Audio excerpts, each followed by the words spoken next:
What's going on, guys? Today we got a great episode with John Pompliano. In this conversation, I explain what's going on with Bitcoin, what I think will happen the rest of this year, and why I think Bitcoin's going to go up, down, and then back up again. On top of that, I also talk through some of the metrics that I'm looking at to see whether Bitcoin's going to actually have a top and the 4-year cycles will continue, or are we just going to continue to see this grind up? And then lastly, John and I finish up by talking about how I'm thinking about investing, what's in my portfolio, and what are the things that I expect to happen in the future that will impact the way people allocate their capital. All this and more in this great conversation. Tons of things I haven't talked about publicly before. So please watch till the end and let us know what you think. Here's my latest conversation with John Pompliano. All right, John, what's the first topic? All right, Bitcoin's price. We're sitting around 120,000, give or take a few thousand. Where do we go from here? What's going on? Higher, much higher, much higher. You know why higher? Why? Because every single thing that people continue to say is working against Bitcoin, it'll pass with time. Let me give you a couple of examples. First, inflation's been lower because tariffs are deflationary, not inflationary. People are now starting to realize that. Remember when they were telling us the recession, the Great Depression, the empty shelves, the world was going to end, people would stop trading with the United States, consumers were going to be all broke, all that nonsense. Throw it out the door. Wrong. So now enthusiasm has come back in the market. We're back at all-time highs of stocks, Bitcoin, gold, etc. Now, I do believe we are going to see higher levels of inflation, but it's not because of tariffs. So if you go and you look, I recently saw our friends over at Wasteland Capital, what an incredible name. They did an analysis. All the things that are driving inflation don't have tariffs associated with them. For example, shelter. Nobody is tariffing your house. Used cars. No one is tariffing your used car. So you go through these things, that's what's driving inflation. The things that are being tariffed are actually going down in price as predicted. If you remember a couple of months ago when I went through steel, solar panels, washer machines, 2018 tariffs, I told you the prices are going down on these things, not up. I mean, I'm not going to say it, but you could say, he told you so. And so if you look at that, he wants me to say he told you so. No, it's just true. Because you know why? I got a lot of heat for that at the time, right? Good. People were really saying how stupid I was. And yeah, I mean, still some people think I'm stupid. Some people watch this video think I'm stupid. That's fine. But I told you what was going to happen. The only reason I wrote February 3rd, I went back and I read it this morning. On February 3rd, I wrote an entire piece. And what did I say in it? I said, I used to think that tariffs were inflationary. That's what I was taught in economics class. That's what every single investor I'd ever talked to had told me. That's what the mainstream media had told me, all this stuff. And when they started talking about tariffs, I went and I said, let me go read the source material for myself. Let me go check it out. Let me go see what happened 2018. And I was surprised. And when I got that new information, I changed my mind. And that's why I came out so vehemently and said the tariffs are going to be deflationary, not inflationary. Now, what does that have to do with Bitcoin? Once people realized the tariffs aren't this big boogeyman that they thought it was going to be, people started to pile their capital back into the market. And so now you see stocks up, Bitcoin up, gold up, etc. Now people will yell and scream like, oh, he didn't do a 150% tariff against China. Oh, he didn't do a 57% tariff, whatever. There's still very large tariffs. There's a 10% blanket tariff on all U.S. imports. That is a real tariff. Look at the tariff revenue. We're breaking tariff revenue records every month. And so I think that the thing that now is going to happen with Bitcoin is everyone's starting to say, wait a second here. There's a lot of manipulation going on in the traditional financial system. And so I need to find something that is going to actually perform. That's why I see Bitcoin and gold both going up. Now, why do I say that inflation is going to come? It's not because of the tariffs. We are going to get higher degrees of inflation over the next, call it 6 to 9 months, because they are going to print money. They're going to cut interest rates and they're going to print money. Now, you can make the argument that we do need that, right? Why? Trueflation, the alternative real-time inflation metric, shows that we are currently sitting at 1.8% as of today. Now, why is 1.8% important? Well, it was at 3% in December. So if you zoom out just 6 months, all the noise, all the chaos, all the doomsday predictions, all the nonsense, we went from 3% inflation down to 1.8%. If we're at 1.8% and unemployment is just over 4%, that tells the Fed, cut rates. Guess what's going to happen? They're going to cut rates later this year. The market's pricing in up to 3 rate cuts. They start to cut rates. They don't know how to cut rates without printing money. They're going to start printing money.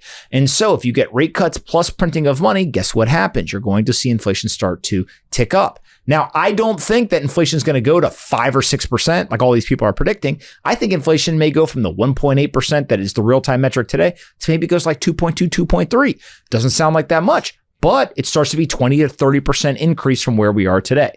So what should that do? Asset prices are going to go up. You're going to see Bitcoin, gold, stocks, everything continue higher in the second half of this year. Now, why else is Bitcoin going up? A lot of people are buying it. And you're now starting to see the ETFs. You're seeing these treasury companies, and you're also now starting to see a bunch of other types of funds. One of the most interesting ones are these real estate Bitcoin funds. So you have Newmark that's come out and said that they're going to have real estate plus Bitcoin. They've got a unique way to think of the Bitcoin as collateral as part of the loans. You have got people like Grant Cardone who are coming out and they have real estate funds that are taking some of the money and they're putting it in Bitcoin. So you're starting to see Bitcoin getting stuffed into every corner of the financial system. And they want to figure out, how do we take this asset that brings new users, new clients, new assets, new revenue, and put it into our traditional products. The last thing I will say is that a lot of the money that has gone into these Bitcoin treasury companies, most of them, the capital has been contingent on closing, which means that people have said, I will give you $100, $500, $700 million, but they have not actually given it to the company yet.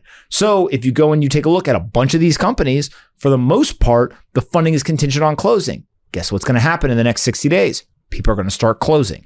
Today, reportedly, the Nakamoto deal is going to close. They're going to get access to their capital. What do you think they're going to do? David Bailey's out there tweeting, saying he's going to go buy a lot of Bitcoin, right? What do you think is going to happen in these other deals? So there's a lot of buying demand that is coming.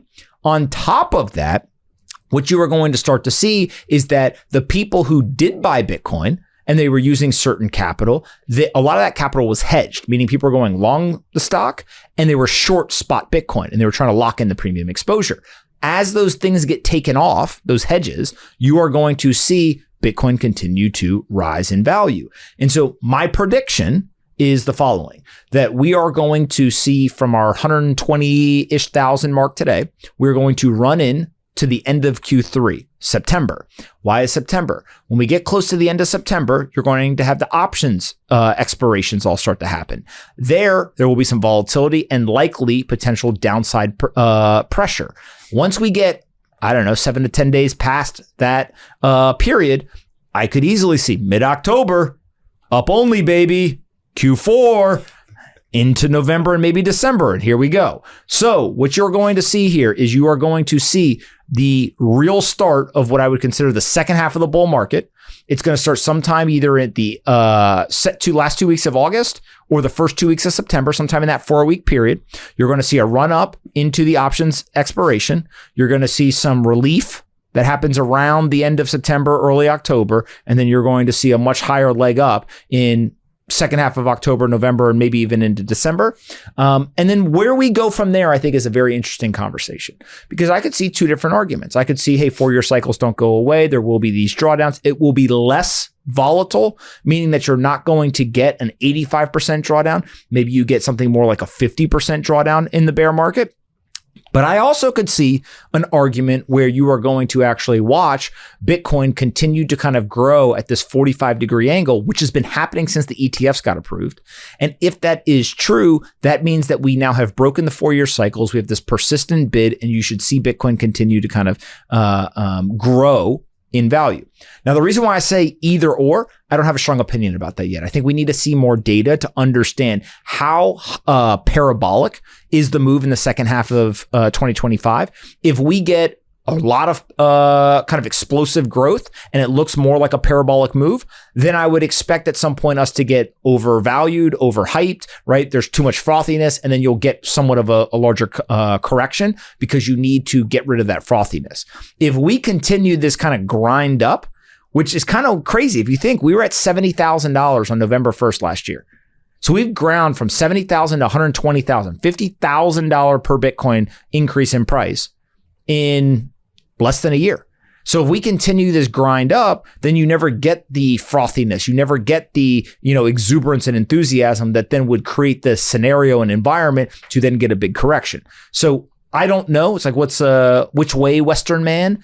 I don't know which way yet until I see what happens in the second half this year. But the faster and higher we go up, the more that I think we'll have the 4-year cycle and we'll get the correction. If we do not see that and we just continue the grind up, Valhalla, I think is what they call that. A lot to unpack there. How much do you weight the different indicators, right? So M2 money supply is obviously something people track. Rate cuts are another thing, something people track. Inflation is another thing. Like, how much do you weight these different indicators of like, if they never cut rates, but they end up printing money, right? What does that look like? And like, which is more important for Bitcoin? Part of the reason that people got the tariffs wrong is because they were looking at it in a silo. The academic view of a tariff is if you increase the amount that it is for someone to bring their product into the US, then the person in the US who is selling that product is going to increase their price, which then will create inflation. But as people now are learning, you can't evaluate a single policy in a silo.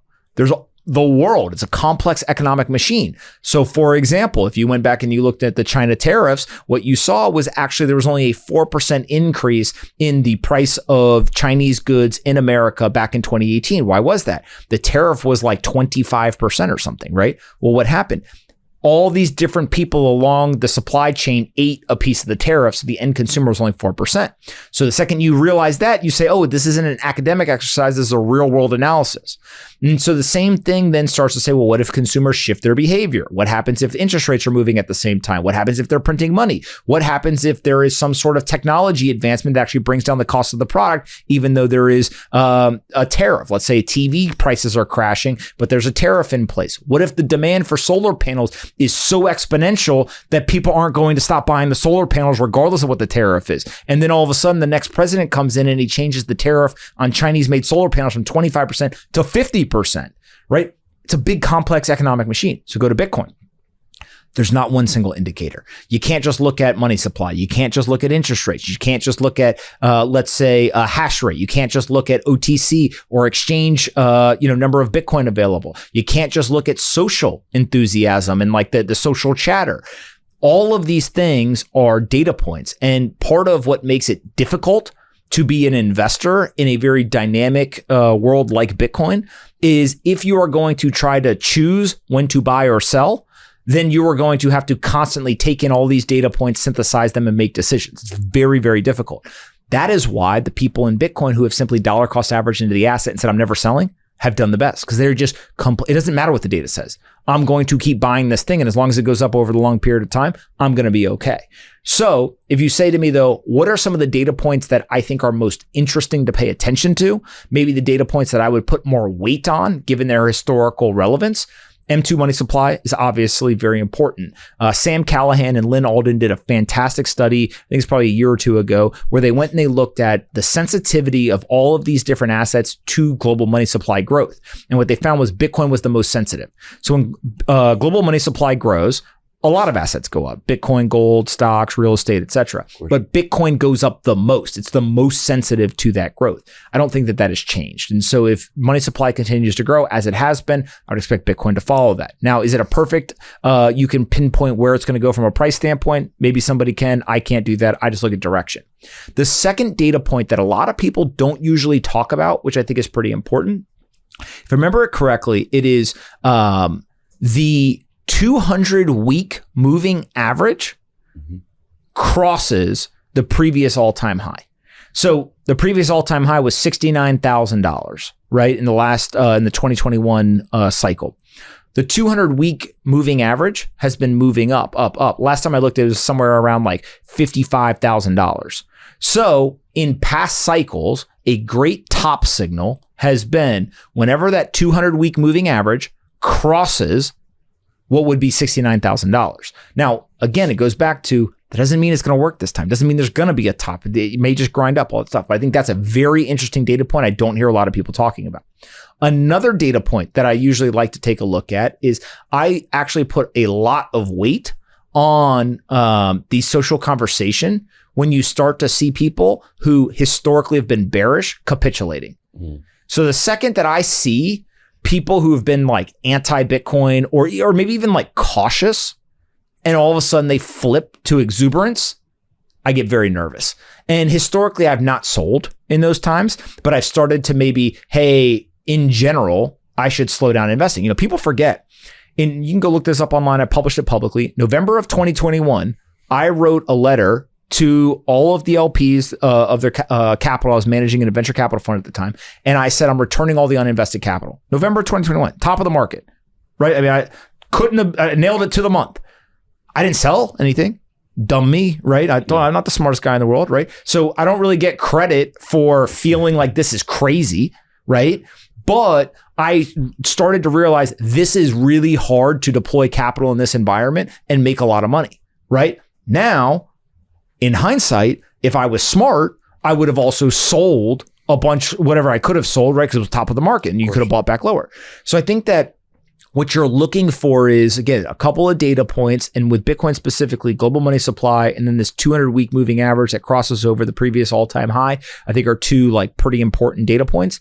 And then the third one, and maybe one that I don't think people always appreciate as much, is not only is the social chatter important, but also find smart people and talk to them. Mm-hmm. And guess what usually happens? You will see a lot of smart people start to say, I think that we are overvalued. Like, I think we're in bad shape, right? Now, you got to be careful because the stock market right now, 3.15x valuation multiple. Okay.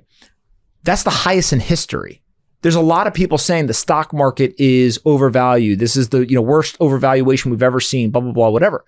Well, we've also never seen companies like Facebook that are printing billions of dollars. We've never seen companies like Palantir that are saying we are actually going to produce more revenue and profits with less employees. We're going to go try to fire 400 or 800 of our employees, right? The AI story, the technology story is making everything more efficient. So naturally, they should get a higher multiple or a higher valuation. Bitcoin is a little bit different. Bitcoin does not have some huge tailwind because AI is now going to be like on the blockchain or something, right? Mm-hmm. There's a lot of tailwinds that are external to Bitcoin that make Bitcoin more attractive. But I think that what you have to start to really look at is say to yourself, okay, if a lot of the smart people in Bitcoin are starting to say, this is getting crazy now, one of two things is true. Either they're right or it's always been promised or whatever. I tend to think that revolutions don't happen overnight in financial assets. I tend to think that they are kind of this grind up.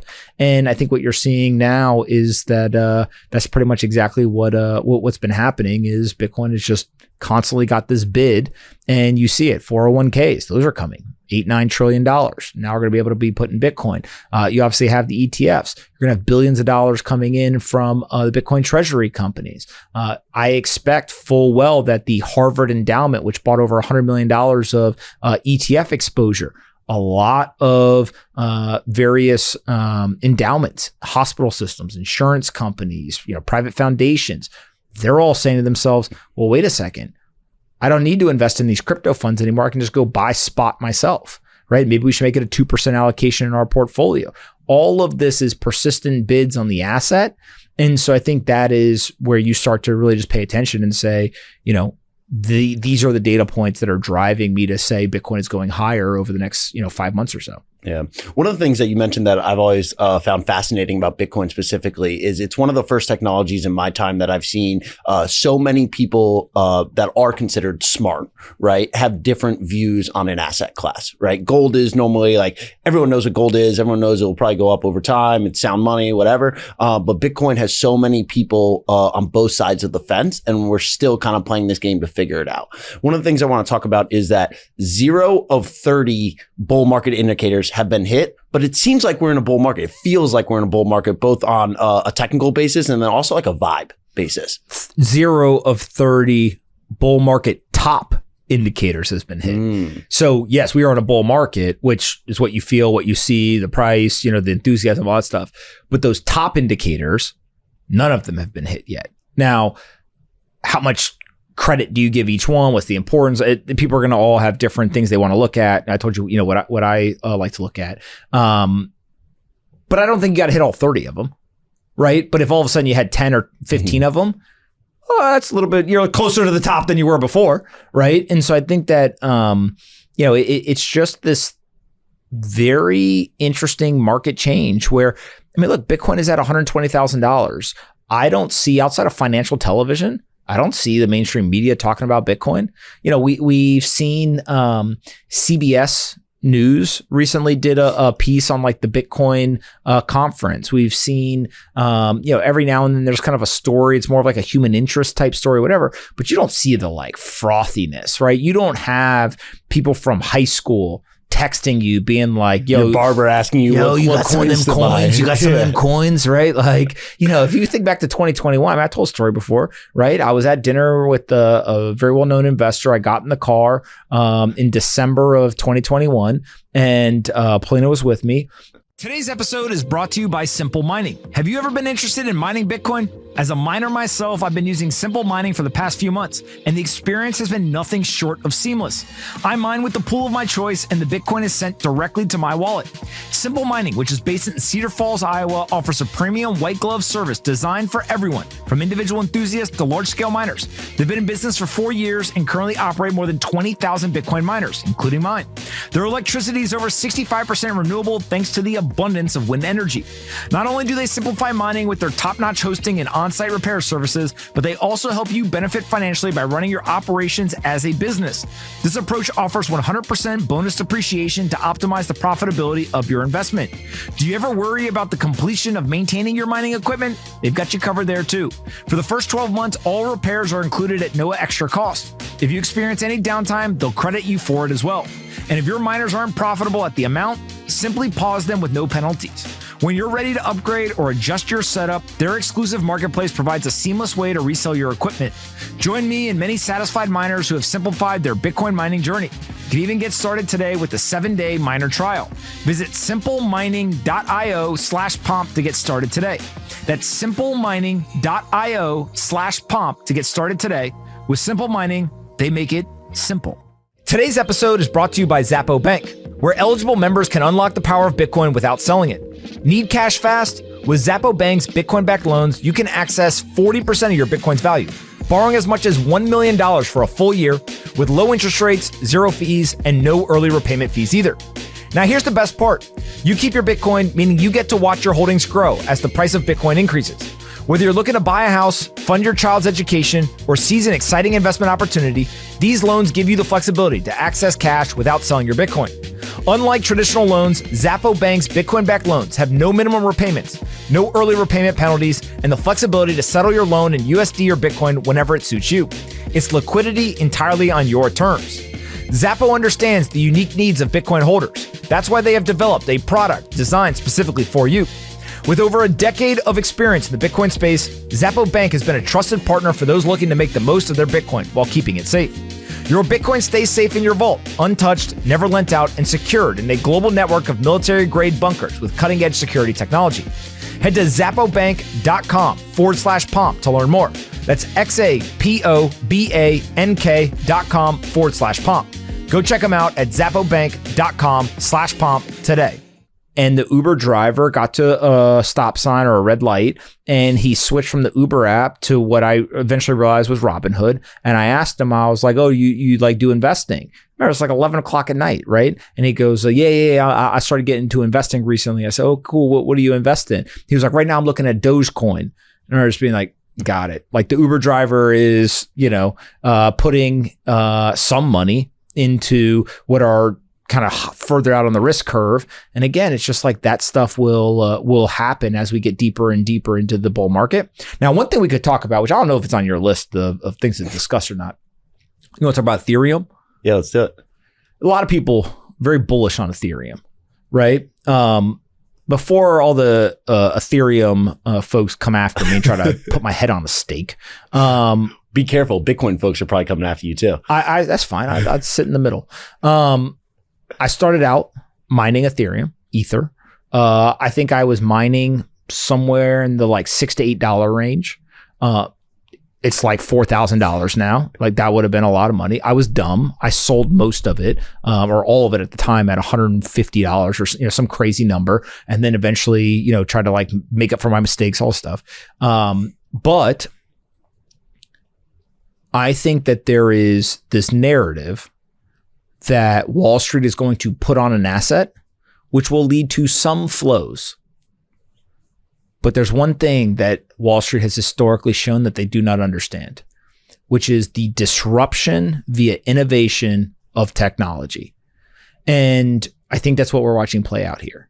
So I publicly have come out and said that I believe in December of 2023, I sold Ethereum that I had, and I bought Solana. I'm probably not going to be holding Solana 10 years from now, right? Probably not even 2 years from now. But from a pure short-term speculative trade, I said Solana is going to go up more than Ethereum will. That has played out, right? But I understand where the narrative is coming from. The reason why I understand where the narrative is coming from is because Wall Street is driven by narratives, but narratives can disappear as fast as they appear. And I think what you are going to watch here is you're going to see an assault on the Ethereum narrative over the next 3 to 6 months, where a lot of the things that they've been hanging their hat on are going to look very, very wrong. So I saw recently somebody went on television in the Ether community and they said that Ethereum could be bigger than Bitcoin. Stop. Come on. Stop it. I think that Ethereum over the last year is still down like 20% against Bitcoin, right? It has crashed against Bitcoin over the last 5 years or whatever. The Bitcoin rate of return of most altcoins is negative. Now, that doesn't mean people can't make money today, right? There's a lot of people who are going to go buy this. There's yield. There's all these stories to it. I think that what we are going to find out, though, is specifically in the public markets, if you are going to use an asset as a reserve asset, you want something that is built to store value. That is not the role of most of the altcoins. They are more technology platforms. They are trying to do other things. It's not good or bad. It just is what it is. Like people want to put all this like morality and tribalism and all this look, it's technology, right? And you may agree with it, you may not agree with it, you may want it in your portfolio, you may not want it in your portfolio, whatever. I don't blame any of these people. I know people who have made an absolute killing holding Ethereum. I know people who are like, I lost a ton of money, I'm an idiot, and they went and they did something else, right? Like everything in between. But I do think that people are drastically underestimating Bitcoin's potential to serve as a global reserve asset, which means that if it is valued at $2.3 trillion today, it's going to be worth a lot more than that in the future. Simultaneous to that, I think that they are overestimating this whole like world computer, blah, blah, blah, whatever. And what I think you're going to start to see is general purpose is not going to be a thing. Because what you're going to start is if you try to build a general purpose blockchain, you want people to use it for all these different reasons. There will always be someone who can show up and build something specific for a use case that will likely serve that customer base better, right? If you think about marketplaces in the traditional world, forget crypto for a second. Name one general purpose marketplace. People might say maybe Amazon, right? Or whatever. Well, I would argue that Amazon actually is not a general purpose marketplace. Amazon sells a lot of stuff, but there's a lot of stuff it doesn't sell, right? How many people are buying sports cards on Amazon? How many people are buying antiques on Amazon? How many people are buying cars on Amazon? How many people, right? We can just go through there's a lot of products that aren't sold there. Now they do sell a lot, but what do they specialize in? Usually things that are lower value, things that if you press a button, you want them to show up quickly, right? Things that if you have a logistical network that is efficient and very adept at being able to get to you, Amazon is really, really helpful, right? There's a price component to all these different things. But why is it that eBay exists? Well, that's a different type of marketplace, a specialization, right? Why is it that maybe, let's say, a marketplace where you can go and buy cars, or even Craigslist, right? Now there's a geography specialization. Like there's all these different things that people, they look at and they're like, oh, general purpose. Usually general purpose does not work. And so marketplace, one example, you look at payment systems, all this stuff. So what I think you're going to start to see here is that you're going to see people start to pick away at these narratives. Bitcoin ultimately is the single best store of value available in the market, in my personal opinion.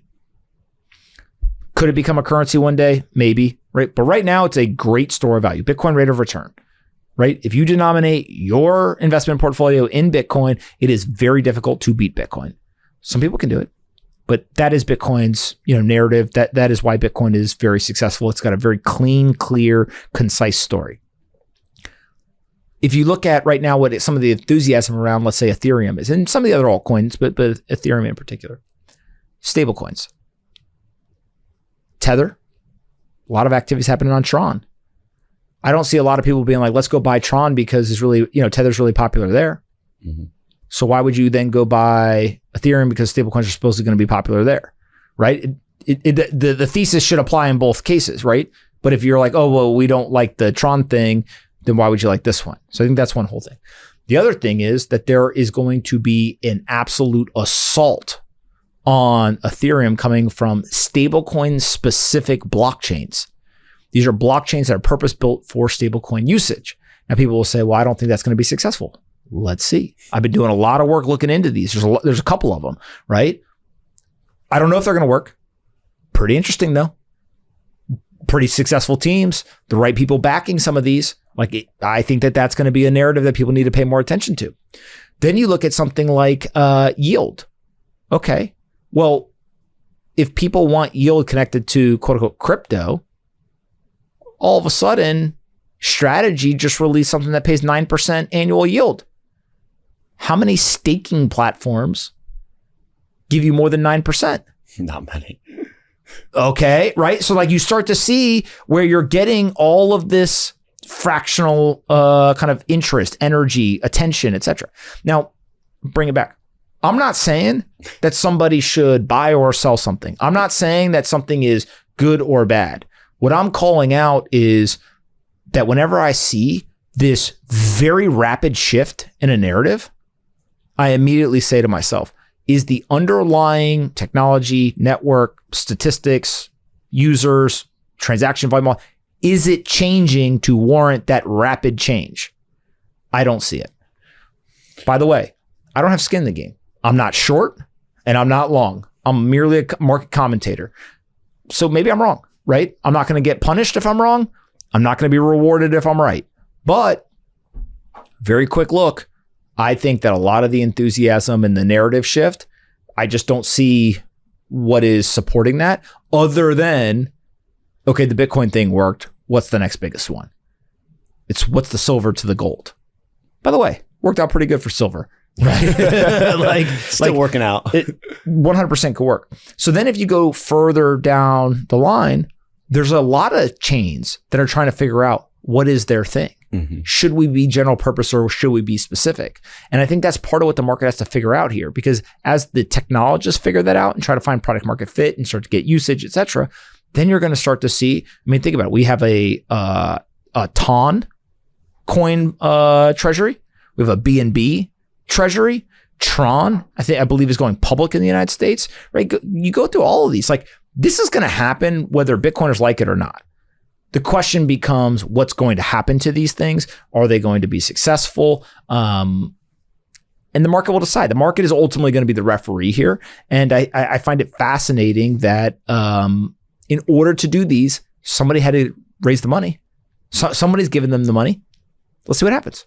How should investors think about it, right? There's so many different assets. You can put your money so many different places right now, whether to generate yield, see the asset appreciation. You can go and say, hey, look, I want to be, I'm a long-term holder of Bitcoin. Okay, cool. I have my, pillar of wealth, call it there. And I would like to build up some other assets in my portfolio. How should they think about entering the market and being a market participant?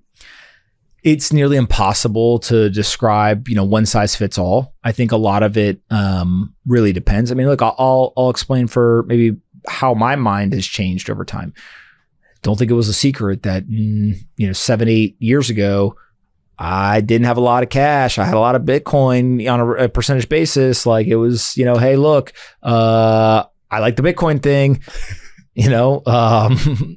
I'm pretty much all in, very high percentage of my net worth. Let's see what happens. Your risk appetite was also appetite was through the roof, right? I basically had, a small New York City apartment. I had a girlfriend and I had to eat. That was pretty much my expenses, everything else went into Bitcoin? Yeah. And by the way, people have seen the photo, right? Like Pompliano was amazing. There was times where I was an idiot and I was like, oh, we shouldn't get a couch for like another month because I want to like buy more Bitcoin. In hindsight, yes, great financial decision. There's a balance between like living your life, not like a moron that doesn't have a couch, right?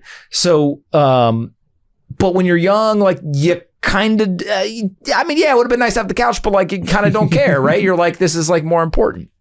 So think about that now, right? I got kids, I'm married, I got responsibilities I didn't have before, all that kind of stuff. And so you say to yourself, like, cash becomes more important. Having liquidity is way more important, right? If you have higher monthly expenses. I don't know anyone who is 25 and, single or maybe has like a boyfriend, girlfriend, right? And has very low expenses that doesn't have higher expenses by the time that they're in their mid 30s, right? If they're married, got kids, all this kind of stuff. So liquidity, right? How do you manage that liquidity? What is everyone's comfort level? I have some friends who keep 3 months of cash. I have one friend that keeps 2 years of cash and everything in between, right? It's just what is your comfort level? What are your expenses? What are those numbers, right? By the way, I know people who live in New York City, they spend, not a lot of money. I know some people in New York City that spend like millions of dollars a year just on like living expenses, right? And everything in between. So I think that cash is actually a part of quote unquote your portfolio that a lot of people don't think about. The second thing is if you think about the stock market has now become this way to insulate yourself from inflation. So you're getting this monetary premium on stocks. But one of the things I think is really interesting, and I've been spending a lot of time thinking about this and talking to people about this, et cetera, is we are for the first time seeing retail investors start to really become activists. So before it was kind of like retail investors were piling into stocks in like this like meme function. And it was just like, we know the company's bad, but like, screw it. Me and all the boys are going to go buy it. And like, hopefully it goes up. That is more gambling. That is more speculation. That is more, kind of this like meme craze. What you're starting to see now is actually people are showing up to stocks and they're saying, hey, we as shareholders have a voice. We think you guys need to do A, B, C, D things differently or better. And there's almost this like external governance, and the crowd is holding the company accountable, right? And so, Open Door is a great example of this. I think there's a couple of others that people are looking at. That is very different, style of investing than buying the S&P 500.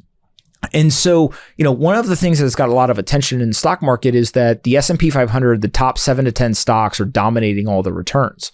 Well, like they're the best businesses ever created in human history. Yeah.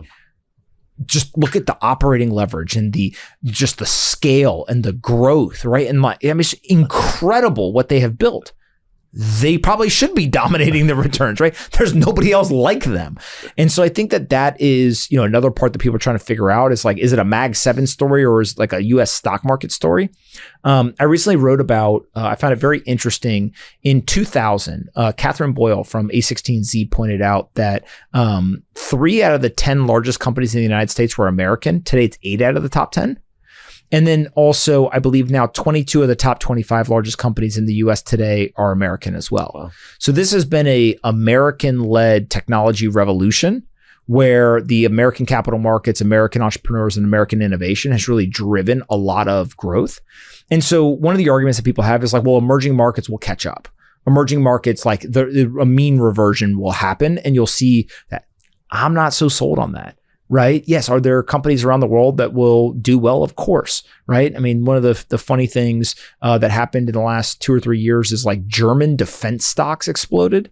Right? And there's war going on in Europe, right? All this stuff. But like they kind of like became almost like meme stocks to a degree. But they obviously, they're defense related. And so they all went up. So there's pockets. There's just nothing like the American companies. Right? And so I think that they're just dominating in a way that we just historically did not see 25 years ago. And then you start to look at some other assets. So real estate is one example. Ray Dalio just came out and he said he doesn't think real estate is a good investment. Today's episode is brought to you by Core. You can earn yield on your Bitcoin by just holding your Bitcoin. It's simple. Core, the leading Bitcoin scaling solution, will reward you for not selling your Bitcoin. It's not magic. Here's how it works. Core is a protocol secured by elected validators. You can help elect validators and secure the network by simply locking up your Bitcoin on the Bitcoin blockchain. No bridging, no lending, and just holding. When your validator secures Core, it earns rewards fueled by network activity and passes them back to you as yield. With a minimum lockup of just 1 day, when the time lock ends, you get your Bitcoin back untouched. Still your keys, still your coins, now your yield. For even higher rates, stake Core alongside your Bitcoin and multiply your yield. And if you want to see what your Bitcoin is securing, join millions of others in exploring the largest Bitcoin DeFi ecosystem. There are over 100 live apps in the network and the deepest liquidity in all of Bitcoin DeFi. Get off zero and start earning yield on even just 1% of your Bitcoin by going to stake.coredao.org/pomp. Again, that's stake.coredao.org/pomp, or go click the link in the description. His point was it's easily taxed in kind of a non-attractive way. You can't move it, right? There's all these things that happen. And then he was pointing at the fact that real estate is very interest rate sensitive, not just inflation sensitive. And so he thinks that actually the real return on real estate is going to be much lower than people historically have thought because of the interest rate situation in the United States. There's plenty of real estate investors that will watch this or heard Ray's comments. They completely disagree. That's fine, right? There's tax incentives in terms of depreciation and all that kind of stuff. But like, it goes back to how do you think about investing and what are you trying to do? Now, you asked what I think. My entire world now is predicated around two things. I have talked about this idea that every investor gets one good big idea. And then your job as an investor is to find that one good big idea and try to find as many ways to express that idea in your lifetime. Warren Buffett, I can buy things for less than they're worth. It's like the simplest idea of all time. He did it over and over and over again and put together one of the greatest investing track records of all time. Great. Carl Icahn, corporate raider, they figured out activism. They went and did it over and over and over again, built $4 billion net worth. If you go and you take a look at maybe somebody like a Steve Cohen, research-driven, multi-strat hedge fund. Figured it out, started investing all these different assets, used research, bam, owns the New York Mets. I think that my one big idea, they're never going to stop printing money. Okay. How do you express that? Bitcoin rate of return. That's it. Are you outperforming Bitcoin? Denominate everything in Bitcoin. Since 2020, the S&P 500 is up something like 100%. Great. In 5 years, you doubled your money. If you denominate the S&P 500 in Bitcoin terms, it's down more than 85%. So now all of a sudden, maybe it was just an optical illusion that you thought you had doubled your money. It's all about the denominator. And so for me, that Bitcoin rate of return becomes my denominator. I want to outperform Bitcoin, or if I can't beat it, I got to buy it. And so to me, that is now how I evaluate everything. And guess what? A lot of investments that I otherwise would have been interested in quickly become less interesting because Bitcoin has a degree of asymmetry to it. It has a degree of resilience to it, and it has a degree of liquidity to it that other assets don't bring. And so for me, that's how I start to think about asset allocation. And it doesn't mean that I always optimize for how to make as much money as possible, right? You know, it's always funny. Like there's things that I own, commercial real estate, right? I don't own a lot, but I got a couple things dabbled here, there. Is it going to outperform Bitcoin? Probably not. Should I, if I really was like, hey, I'm optimizing for every last dollar, should I go sell it? Probably, right? Take it, buy more Bitcoin, whatever, right? At some point, you're like, look, there's work involved. There's taxes involved, right? There's all these components to it. And also, frankly, like, although it's not a lot of diversification, a little bit of diversification never hurt anyone, right? And so I think that that's really what you're going to start to see here is a lot of the like hardcore terminally online Bitcoiners as they get a little bit older, they start to get married, they have kids, they get more responsibilities, etc. A lot of them will say, hey, the Bitcoin that I have, I'm going to continue to hold. And then every net new dollar that I'm going to deploy, maybe it used to be 100 cents on the dollar that went into my investment portfolio went to Bitcoin. Maybe now it'll be 80 cents. 20 cents I'm going to go put in cash or, in fixed income or something that has some other purpose than let me buy the asset that's going to go up the most, but whatever. Because I just don't think there's a replacement for Bitcoin. Yeah. Okay, let's end on this. Bitcoin will now be included in retirement accounts, it looks like. That's going to access a lot of capital. The reason I bring it up is actually for a different reason. Treasuries are in people's accounts, retirement accounts, and that's a big portion of their retirement accounts. People say Bitcoin is risky. I know you have a little bit of a contrarian view that treasuries are just as risky as Bitcoin, more risky than Bitcoin. Explain your thinking there. Well, math. If you look at the performance, you mind elaborating a little bit? The last 5 years, if you look at Treasury, I mean, go look at TLT. TLT is iShares 20 plus year Treasury bond fund, right? ETF. It's down 50% in the last 5 years. Bitcoin is up like 12x in the same time period. So which one did you want to own, right?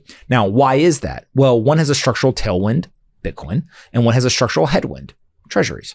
And so if you go and you look right now on treasuries, depending on which treasury, the date, all this kind of stuff, 4.5%, right? Okay. Let's say pay no taxes on that 4.5%. Okay. Do you know what the depreciation of the US dollar has been annually since 1971? I do not. Over 4%. So this 2% Fed target inflation rate, lie. The dollar over the last 50 something years has depreciated more than 4% a year, every year since 1971. But that's got to be because of the recent depreciation over the last 5 years has accelerated so much. Some of it, but still it was depreciating at more than 2% before that. So if you look at your real rate of return on the yield of the treasury, you're lucky if it's positive. It's probably break even, right? Okay. Then what happens to the actual asset itself? Well, that's down only because you're continuing to see people dump treasuries, right? Some of the biggest buyers. Now, there are some replacements, stable coins, et cetera, right? But there's a problem. And so if you are buying an asset that is essentially guaranteed to lose money on a real return basis standpoint, isn't that risky? We're not talking about an attractive return. The critics will literally, they're going to hear that and they will argue with me. It's not a negative real rate of return.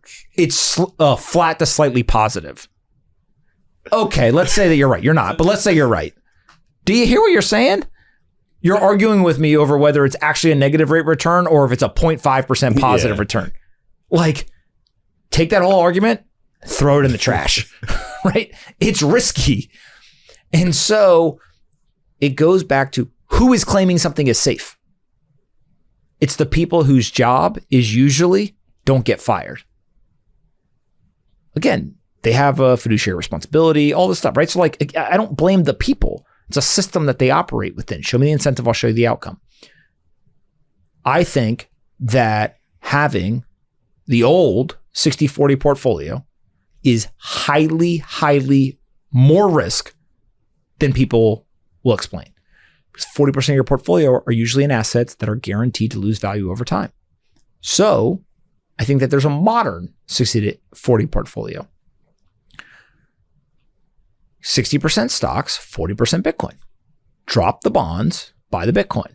And people, this crazy, this Luddite Bitcoin or whatever. You ever heard of Rick Edelman? Yeah. Rick Edelman, Hall of Fame personal financial advisor. That is true. They have a Hall of Fame personal financial advisor. Rick Edelman's right in there. He says, now the most aggressive people exposure to crypto, 40%. Okay. Well, if you're a young person, you're supposed to be aggressive. If you're 70, don't be as aggressive, right? But his non-aggressive, I think his like most conservative is 10%. Don't take it from me. Take it from the guy in the Hall of Fame, right? I don't know what you got to do to get in the Hall of Fame, but he's built a pretty good business, pretty smart guy, right? So if he, as somebody who is regularly recognized for seeing into the future, for understanding technology, for seeing around the corner, is saying 10 to 40% exposure to, he says crypto, I say Bitcoin, right? 10 to 40%. Why are people still saying 40% bonds, 60% stocks? So retirement accounts, there's this great saying that I've seen people say online, which is Bitcoin is my retirement savings, or Bitcoin is my retirement plan. And one Bitcoin, I don't know. If people get to one Bitcoin, what do you think is going to be worth more in their future? Their 401k, their IRA, with traditional assets, or the one Bitcoin? I don't know. Tell you what I would bet on though. And so a lot of people are starting to say, well, guess what? Now they're going to let me buy Bitcoin in my 401k, right? Or I can buy the ETFs or whatever. Like, I think that's where you're seeing this is there's just a lot of people who say the productivity of stocks may not be what we thought it was. Ooh, wait, what? Well, Buffett, what? We want to talk about him? Just step down, L. Most underperformance of the S&P 500 since he stepped down in Berkshire's history. Why? Remember what I used to say? Berkshire Hathaway was the boomer meme stock and it got exposed. Everyone was telling me how that was a crazy thing to say. People were yelling and screaming at me. Warren Buffett stepped down and the stock cratered. The assets are the same. What happened? They were trading at a premium because Buffett was overseeing them. When he stepped down, the stock went down. That is the Buffett meme. That is the market value of the Buffett meme. The premium, the Buffett Correct. premium. So you can call it a premium, you call it whatever. Now, if you go and you take a look at gold, for the last 25 years, gold is outperforming the S&P. If you look at the last 10 years, gold's outperforming the S&P. It's about equal over 10 years. The whole thing of the stock market is buy productive assets, don't buy non-productive assets. How's gold beating you for 25 years? World's changing, my friend. I think people are waking up. They're starting to see a lot of data. My guess is Bitcoin's going to keep winning. Awesome. All right. Thank you. Thanks, guys. Talk next week.